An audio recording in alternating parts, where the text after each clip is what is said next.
Good morning friends and welcome back to my YouTube channel vlogs with रौनक।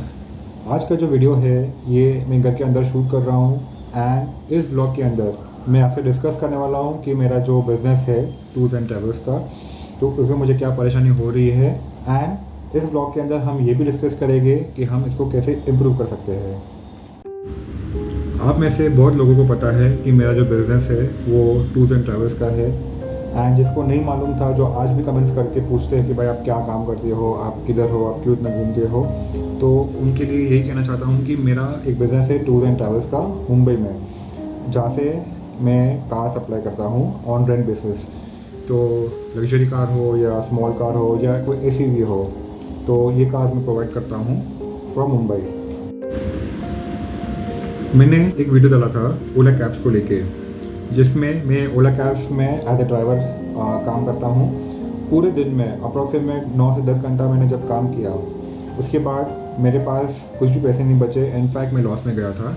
ये video मैंने upload किया है YouTube पे और मुझे बहुत अच्छा रिस्पांस आया आप लोग की तरफ से। तो अगर आप लोग ने ये वीडियो नहीं देखा है तो ऊपर आई बटन में मैं इसका लिंक दे रहा हूँ। सो गाइस, इस ब्लॉग को शुरू करने के पहले मैं मेरे सारे ऑडियंस को, मेरे सारे फैंस को, जिन्होंने मुझे कमेंट किया है एंड इंस्टाग्राम पे डीएम किया है ये कह के कि कार मत बेचो, बुरा टाइम है, टल जाएगा, हम प्रे करते हैं, उन सभी लोग के लिए मैं थैंक यू कहना चाहता हूँ। आप लोगों ने बहुत हिम्मत दी है एंड एक दिन में उस वीडियो को इतने अच्छे व्यूज़ मिले हैं, इतना अच्छा रिस्पॉन्स मिला है। So again thank you very much. मैं पूरी कोशिश कर रहा हूँ कि इस बिज़नेस को मैं ऐसे ही रखूँ एंड थोड़ा सा और मेहनत करके कुछ और तरीके से हम इस बिज़नेस को आगे बढ़ाएं। तो इसके लिए मैंने कुछ सोचा है एंड इस व्लॉग में मैं डिस्कस करूंगा आपके साथ कि मैं जो सोच रहा हूँ क्या वो सही है, एंड अगर वो सही है तो क्या आप में से कोई ऐसा है जो मुझे इस चीज़ में हेल्प कर सकता है। सो गाइस, मुझे इंस्टाग्राम पे बहुत लोग ने डीएम किया एंड सजेशन दिए थे कि आप आपकी कार जो है उसको कोविड-19 पेशेंट्स के लिए एज ए एम्बुलेंस यूज़ करो। तो ये ऑलरेडी मैंने इम्प्लीमेंट किया था, मतलब करने के लिए ट्राई किया था in the month of July या अगस्त लास्ट ईयर 2020 में। तो ये जो कॉन्ट्रैक्ट है वो बीएमसी के अंडर आता है। मैं उनको अप्रोच किया था, लेकिन उस वक्त कुछ चीज़ें ऐसी थी जो मुझे ठीक नहीं लगी, तो I could not do it. जैसे उनका सबसे पहला क्लॉज ये था कि ड्राइवर जो भी रहेगा वो 24 घंटा गाड़ी के साथ ही रहेगा एंड जो रूम बीएमसी अलॉट करेगी वही रूम में आपको रहना है। आप 2 महीना 3 महीना आपके घर पे नहीं जा सकते हो। तो बहुत डिफ़िकल्ट था वो टाइम पे, इनफैक्ट अभी भी बहुत डिफ़िकल्ट है ये करना, तो पॉसिबल नहीं था। लेकिन उसके बाद भी मैंने हिम्मत की एंड मैंने बोला चलो ठीक है, मैं ट्राई करता हूँ। तो जब मैंने फिर से अप्रोच किया उनको, तो उन्होंने कहा कि ऑलरेडी अभी तो रिक्वायरमेंट नहीं है, जितनी कार्स हमको चाहिए थी उनसे कई ज़्यादा गाड़ी आ चुकी है हमारे पास। सजेशन ये आया था कि आप अपनी कार कुछ कंपनी में लगा लो, कुछ कॉर्पोरेट में लगा लो। कहना चाहता हूँ कि मेरा जो बिज़नेस है वो प्योरली कॉर्पोरेट ही था। मैं रिटेल कस्टमर्स को बहुत कम हैंडल करता था, मेरी सब कार्स कॉर्पोरेट में ही लगी थी। लेकिन पैंडमिक आने की वजह से कॉर्पोरेट में max to max 80 to 90% work from home हो चुका है। जो बचे 10 से 20% वो लोग जब ट्रैवल करते हैं तो वो अपनी खुद की कार को ज़्यादा प्रेफर करते हैं, बिकॉज पैंडमिक में वो सोचते हैं कि उनका ड्राइवर रहे जो रोज़ गाड़ी सैनिटाइज हो, जो एवरी वीक RT-PCR का रिपोर्ट निकाले, to be on a safer side, because उनका post like manager, CEO, president, directors वैसे पोस्ट है, तो ये लोग कुछ चांस लेते नहीं हैं। उनको पता है कि मेरी सर्विस भी अच्छी है, उन्होंने ये भी अश्योरिटी दी है कि जब सब चालू हो जाएगा, पता नहीं कब, तो हम फिर से कॉन्ट्रैक्ट रिन्यू करेंगे, लेकिन ये कब होगा पता नहीं। 2021 की बात कर रहे थे हम लोग अप्रैल की, लेकिन अप्रैल में फिर से लॉकडाउन लग गया, सेकेंड वेव आ चुका है, तो ये शायद अभी 22 पर चला जाए। किसी ने ये भी सजेशन दिया था कि आप जैसे ओला करते हो वैसे उबर भी कीजिए। तो मैं व्लॉग में दिखा नहीं पाया था, लेकिन ओला के साथ मैंने उबर भी चालू रखा था, जस्ट बिकॉज मुझे दोनों ओला एंड उबर क्लब करके नहीं दिखाना था व्लॉग में, तो मैंने सिर्फ ओला का पार्ट ही दिखाया था आपको। लेकिन उबर में भी सेम सिचुएशन है, कुछ बुकिंग्स आती है नहीं। तो मैंने कहा बुकिंग्स मेरी पर डे तो छोड़ो, लेकिन पर मंथ हार्डली 1 या 2 बुकिंग मैं कर पा रहा हूँ, उससे ज़्यादा नहीं।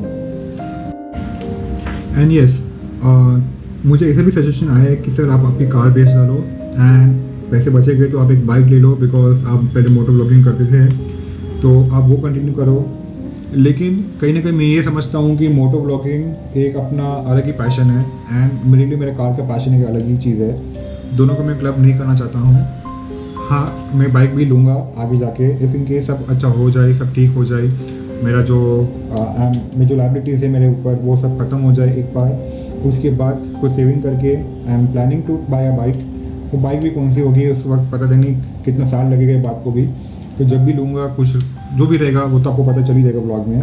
लेकिन फ़िलहाल बाइक लेके व्लॉगिंग करना और यूट्यूब से पैसे बनाना, आई डोंट थिंक ये एक इंस्टेंट सोल्यूशन है या ये एक प्रॉपर सोल्यूशन है। सो गाइस, कुछ लोगों ने मुझे कहा था कि आप आपका एक गेमिंग चैनल ओपन कर लीजिए एंड पबजी को स्ट्रीम कीजिए, लेकिन फ़िलहाल तो मुझे कोई इंटरेस्ट नहीं है गेमिंग चैनल ओपन करने के लिए, बिकॉज अभी मेरा जो करंट चैनल है व्लॉग्स विद रौनक, मुझे उस पर ध्यान देना है एंड उस पर मैं ज़्यादा फोकस कर रहा हूँ। कुछ कमेंट्स ऐसे थे जिसने कहा कि भाई आप अल्टिस बेच डालो, एक वैगनआर ले लो CNG में एंड उसको ओला उबर में करो। तो भाई मैं आपको ये कहना चाहता हूँ कि ओला उबर के लिए मैंने कोई कार कभी परचेज़ नहीं की, ना ही मुझे कभी इंटरेस्ट है ओला उबर में काम करने के लिए, क्योंकि उनका जो मॉड्यूल है काम करने का वो मैं बहुत अच्छे से जानता हूँ। इसीलिए मुझे नहीं करना ओला उबर में काम। उस दिन मैं ओला में काम इसीलिए किया बिकॉज आई थॉट कि ओला का शायद रेंट ज़्यादा होगा from the customers and bookings आएगी, बट आई वॉज रॉन्ग। कुछ हुआ नहीं ज़्यादा प्रॉफिट, इनफैक्ट कुछ भी नहीं, माइनस में गया हूँ मैं। तो मैं कोई भी कार बेच के स्पेशली ओला उबर के लिए कोई भी कार परचेस नहीं करने वाला हूँ। कुछ कमेंट ऐसे थे कि भाई आप आपकी जो अल्टिस है या इनोवा है उसको CNG में कन्वर्ट कर लो। तो मेरी एक भी कार CNG में कन्वर्ट नहीं हो सकती है because both are diesel car, तो डीजल कार CNG में कन्वर्ट नहीं हो सकता है। तो गाइस, मेरी एक वेबसाइट है, ये वेबसाइट के ऊपर कीवर्ड्स SEO का कभी काम हुआ नहीं है। मतलब जो डेवलपर ने बना के दे दी थी एक बार, बस वैसे का वैसा ही है, सिर्फ नाम के लिए वेबसाइट था। तो इस बार मैं सोच रहा हूँ कि अभी इस पर थोड़ा सा काम किया जाए। मेरी जो वेबसाइट है इस डोमेन के ऊपर एक नया वेबसाइट बना जाए एंड इसको प्रॉपर कीवर्ड प्लानिंग के साथ SEO के साथ किया जाए। तो इसके लिए भी मैंने कुछ लोगों को अप्रोच किया था जो मेरे आसपास के पहचान वाले थे। तो उनका जो कोटेशन आया था it was very expensive, and expensive तो छोड़ो, लेकिन उनका जो काम जो उन्होंने किया था, जिस वेबसाइट जो उन्होंने बनाई थी, उसको देख के मुझे लगा नहीं कि जिस तरह का रिजल्ट मेरे को चाहिए या जिस तरह की वेबसाइट मेरे को चाहिए ये लोग बना पाएंगे। तो फिलहाल तो मैंने उनको भी मना कर दिया है कि मुझे अभी ये आगे नहीं बढ़ना है। तो बात करते हैं मेरी इनकम की। एक टाइम था जब मेरी 4 कारें होती थी, Skoda Octavia, Vento, Innova Crysta and मेरी अल्टिस। तो चारों में से 3 कार रोज़ अपनी अपनी बुकिंग्स पे जाती थी, एक कार कभी कभी रुकती थी। लेकिन अभी फ़िलहाल तो ऐसा टाइम है कि ऑक्टेविया एंड वेंटो मैंने दोनों बेच दिए हैं, इसको भी कम से कम 3-4 महीना हो गया है।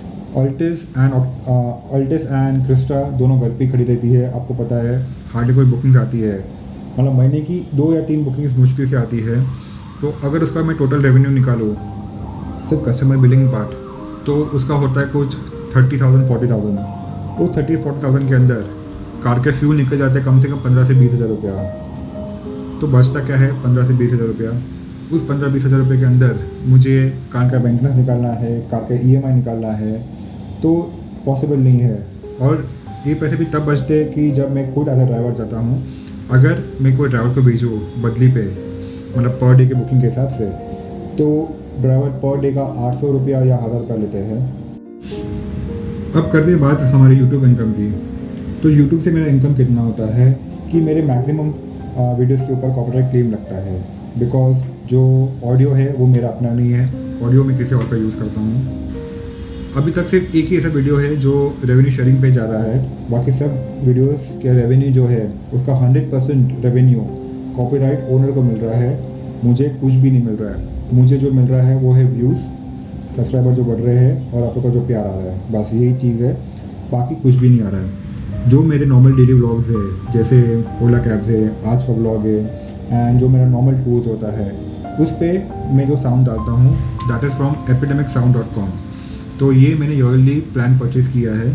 तो उसमें से मैं जितना भी गाने में यूज़ करूँ तो उस पर मुझे कॉपीराइट क्लेम नहीं लगता है। लेकिन उस पे मेरा जो इनकम है ना बहुत कम है. It is hardly $7 $8 per month. तो अगर पर वीडियो, तो मैं अगर महीने के 6 से 8 वीडियो से बना के अपलोड करता हूँ तो $40-50 पर मंथ मेरा इनकम होता है. उस $40-50 में से भी यूट्यूब अपना कमीशन निकालेगी, तो होते होते $20-30 होता है. तो अब बात करते हैं एक्सपेंस की. तो मैं अभी आपको दिखाता हूँ कि मेरा एक्सपेंस कितना है एवरी मंथ का. तो शुरू करते हैं नंबर 1 से. House hold items. घर के खर्चे है अप्रॉक्सीमेट 6,000 रुपया. इलेक्ट्रिक बिल आता है 6,000 रुपया. गैस बिल अप्रॉक्सीमेट 1,200 रुपया. डैडी की दवाई 10,500. अल्टिस का EMI 32,000. इनोवा का EMI 38,000. अल्टिस का maintenance 3,000 rupees approximate every month आता है. Same with Crysta. ठीक है. अल्टिस का जो ईयरली रिन्यूअल चार्जेस होता है इंक्लूडिंग इंश्योरेंस, टैक्स परमिट वगैरह वगैरह जो भी है हमारा, वो अप्रॉक्सीमेट ईयरली होता है 50,000. लेकिन अगर आप इसको डिवाइड करोगे तो अप्रॉक्सीमेट महीने का आता है 4,150. क्रिस्टा का अगर आप देखोगे तो ईयरली आता है 75,000 एंड उसका महीने के हिसाब से करोगे तो 6,250 आता है. स्कूबी का खाना पीना, उसका जो दवाई है, उसका जो ग्रूमिंग है वगैरह वगैरह जो भी है अप्रॉक्सीमेट 5,000 रुपीज़ होता है. तो अगर आप ये पूरा टोटल करोगे तो उसका आ रहा है 1,15,600. और सामने मेरा जो बिज़नेस हो रहा है it is hardly 15,000. So guys, basically मुझे एक ऐसा बंदा चाहिए जो वेबसाइट डिज़ाइन कर सके, जो प्रॉपर कीवर्ड्स प्लान कर सके, जो SEO के साथ गूगल एड्स भी रन कर सके. तो आप पहचान में हो या आप खुद कर रहे हो तो मुझे इंस्टाग्राम पे DM कीजिए या मेरा ईमेल ID vlogswithronak@gmail.com मुझे इस पे मेल कर दीजिए. सो गाइस, आज का वीडियो मैं यहीं पे एंड कर रहा हूँ. Thank you for making me a part of your day. Thank you, आप लोग मेरे लिए इतना प्रे करते हो. मैं खुद चाहता हूँ कि मेरा बिज़नेस एंड मेरी गाड़ी दोनों सेव हो जाए, मैं नहीं बेचूँ, ताकि मैं इस गाड़ी पे और ब्लॉग्स बनाऊँ और आपको ज़्यादा एंटरटेन करूँ. आप लोगों के प्यार की वजह से ही हमने इस कार को ना बेचने का डिसीजन और 3 महीने तक एक्सटेंड कर दिया है.